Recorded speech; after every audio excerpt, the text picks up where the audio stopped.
ঈদের মেহেদি পরে ঈদের আগের দিন এত বৃষ্টির মধ্যে কিভাবে গেলাম শ্বশুর বাড়িতে সেই ভিডিওটি আজকে শেয়ার করব। হে এভরিওয়ান, আসসালামু আলাইকুম। সবাই কেমন আছেন? আশা রাখছি সবাই ভালো আছেন, আমরাও ভালো আছি আলহামদুলিল্লাহ। আমার আজকের ব্লগটা ছিল ঈদের আগের দিন। ঈদের আগের দিন শ্বশুর বাড়িতে যাব, আর যাওয়ার আগের দিন যা যা নিব, যা মনে হচ্ছিল তাই আমি প্যাকেজিং করতেছিলাম। আজকে সারাদিন মার্কেটে অনেক দৌড়াদৌড়ি হয়েছে, খুবই টায়ার্ড লাগতেছিল, কিন্তু কিছু করার নাই। এখন কিন্তু অনেক রাত্রে, আমি এগুলো প্যাকেজিং করতেছিলাম। আর সাথে বাচ্চা থাকলে তো কোনো কথাই নাই, মানে কি নিব না নিব সব কিছু আগে থেকে মনে করতেছিলাম, যাতে ওখানে গিয়ে আবার কোনো কিছু শর্ট না পড়ে। এগুলা প্যাকেজিং করতে করতে অনেক রাত্র হয়ে গিয়েছিল, আর সবাই ঘুমিয়ে গিয়েছিল। আমি আর আমার ভাবি সজাগ ছিলাম, তো ভাবি আমাকে হেল্প করতেছিল ওইগুলাতে সব কিছু গুছগাছ করে। তারপর ভাবি আমাকে মেহেদি দিয়ে দিবে, আর মেহেদি একটু সিম্পলভাবে দিব, যেহেতু অনেক রাত্র হয়ে গিয়েছে, আর সিম্পলভাবে ভালো লাগে হাতে। আমার বাবাটার ডাইপার নিচ্ছিলাম মনে করে, যাতে আবার শর্ট না পড়ে, একটু বেশি নিয়ে নিলাম। আমি এই নিউ কেয়ারটা অনেক দাম দিয়ে কিনছি অন্যগুলোর থেকে, কিন্তু এই ডাইপারটা একটু বাজে পড়ছে। আমি কি বলবো, যাদের বাচ্চা আছে তারা বুঝবেন। মানে ও যখন ছোট ছিল, তো 1 মাস থেকে 6 মাসের ভিতরে যেগুলো ছিল নিউ কেয়ার, এটা অনেক ভালো ছিল, কিন্তু 6 মাসের পর থেকে যে ডাইপারগুলো, এগুলো একদমই বাজে নিউ কেয়ারেরগুলো আর কি। আমি বাবুকে 1 থেকে 6 মাস পর্যন্ত নিউ কেয়ারেরটাই মানে ব্যবহার করিয়েছি, কিন্তু 6 মাস পর থেকে টুইঙ্কেলের ডাইপারগুলো ব্যবহার করাইতাম। আর এখন তো আলহামদুলিল্লাহ বাবুর 9 মাস প্লাস। মার্কেটে যাওয়ার পর হঠাৎ করে মনে হলো যে ছোটবেলা তো ওকে নিউ কেয়ারগুলো ব্যবহার করাইতাম, এগুলো অনেক ভালো ছিল, তো আজকেও একটা নিউ কেয়ারের নিয়ে নিই। কিন্তু এটা যে এতটা বাজে হবে জানতাম না, বড়টা। রাত প্রায় 4টা বেজে গিয়েছে গাইস, সব কিছু গোছগাছ করে ভাবিকে নিয়ে, তারপর আবার হাতে মেহেদি পরা, মানে এখন রাত 4টা বাজে, তো এখন ঘুমাতে যাবো আর কি মেহেদি দেওয়ার পর। আর এখন ছিল পরের দিন সকালে গুড মর্নিং। সকালে ঘুম থেকে ওঠার পর থেকে এত বেশি বৃষ্টি হচ্ছিল, আমাদের বাসার আশেপাশে তো প্রায় পানি জমে গিয়েছিল। আমরা অনেক চিন্তায় ছিলাম যে এত বৃষ্টির মধ্যে বাবুকে নিয়ে কি করে যাব শ্বশুর বাড়িতে।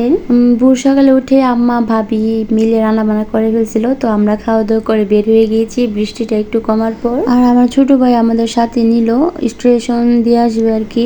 আমরা ব্রাউনবাড়ি থেকে সবসময় ভৈরব যাওয়ার সময় ট্রেনেই যাই, আসার সময় ট্রেনেই আসি। আমার বাবাটা জন্মের পর আসা যাওয়া নিয়ে 4বার ট্রেন জার্নি করে ফেলছে আলহামদুলিল্লাহ। স্টেশন যাওয়ার পর তেমন একটা দেরি হয় নাই, ট্রেন এসে পড়েছে, আর এই তো আমরা উঠে গিয়েছি। আমার ভাইয়া এখন আমাদেরকে টাটা দিচ্ছে। যাওয়ার সময় আমার ছোট ভাইটার জন্য না অনেক মায়া লাগতেছিল। দিনটা ঠান্ডা থাকার কারণে ভালোই লাগতেছিল, আর ট্রেন জার্নি আমার কাছে ভালোই লাগে। আর ট্রেনে তো প্রচুর মানুষ ছিল।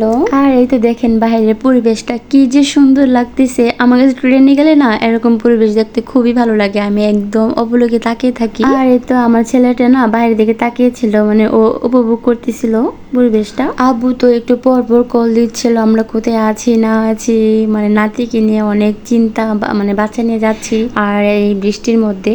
আব্বু আর আমার দেবর মানে দাঁড়িয়েছিল রাস্তার মধ্যে, মাঝ রাস্তায় আমাদেরকে এগিয়ে আনার জন্য। আলহামদুলিল্লাহ অবশেষে এসে পৌঁছালাম। আর ও তো ওর দাদিকে আর দাদাকে দেখে কান্না করতেছিল, অনেকদিন পরে যে দেখলো সেই জন্য চিনতে পারতেছিল না। আমার বাবাটা ও দাদির বাড়ির দিক থেকেও সবার নয়নের মণি, আর নানু বাড়ির দিক থেকেও সবার নয়নের মণি, কারণ ও না ও দাদের বাড়ির দিক থেকেও প্রথম, আর নানার বাড়ির দিক থেকেও প্রথম নাতি। আমরা খাওয়া দাওয়া করে নিয়েছি অফ ক্যামেরাতে, আর এখন ছিল বিকালের দিকে। আম্মু এখানে আমাদেরকে কাঁঠাল দিয়েছে খাওয়ার জন্য। আমরা আসার 2 দিন আগে নাকি আব্বু কাঁঠালটা পেরে রেখেছিল পাকার জন্য, আমরা যাতে খেতে পারি। আর আমার শ্বশুর বাড়ির গাছের কাঁঠাল এত মজা আর এত মিষ্টি, ভালোই লাগে। ওরা বাবা ছেলে ঘুমাচ্ছে, আর আমি একটু চলে আসলাম রান্না করে বাবুর পানি ফুটিয়ে নিলাম ফ্লাক্সে রাখার জন্য। আমি বাবুকে ফর্মুলাও দিই, আবার বেস্ট মিল্কও দিই, পাম্পিং করে আর কি। আমার সিজারের পর ইনফেকশন হয়ে যাওয়াতে বাবুকে পাম্পিং করে মানে খাওয়ানোর অভ্যাস হয়ে গিয়েছে। যাই হোক, এটা আবার লম্বা কাহিনী। আমি এখানে সবগুলা ফিডার ধুয়ে নিলাম ভালোভাবে। আর বাবু কতক্ষণ পরে উঠে গিয়েছিল, আব্বু ওকে নিয়ে খেলা করতেছিল, উঠানে হাঁটতেছিল। সন্ধ্যার দিকে আমরা সবাই এখন মিলে চা খাবো। আমি আজকে অনেক রাত্রে ভয়েস ওভার করতেছি, সেজন্য ঘুম ঘুম লাগতেছিল চোখে, আর ভয়েস ওভার জন্য কেমন লাগতেছিল আমার কাছে। যাই হোক, এখানে আমি চাটা বানিয়ে নিয়েছি, আর সবাই মিলে এখন আমরা চা খাবো। আমরা মানুষ মোট 6 জন, আমার 2 দেবর, আমার হাজবেন্ড, আমার শ্বশুর শাশুড়ি আর আমি। কিন্তু আমার বড় দেবর খাবে না চা, এই জন্য আমি 5 কাপ বানিয়ে নিলাম। এখন আমরা সবাই মিলে খাবো। আর আপনাদের কাছ থেকে বিদায় নেওয়ার সময় হয়ে গিয়েছে। সবাইকে টাটা, সবাই অনেক বেশি ভালো থাকবেন। আর এই তো রাত্রেবেলা আমার বাবাটাকে ঘুম পাড়াচ্ছিলাম।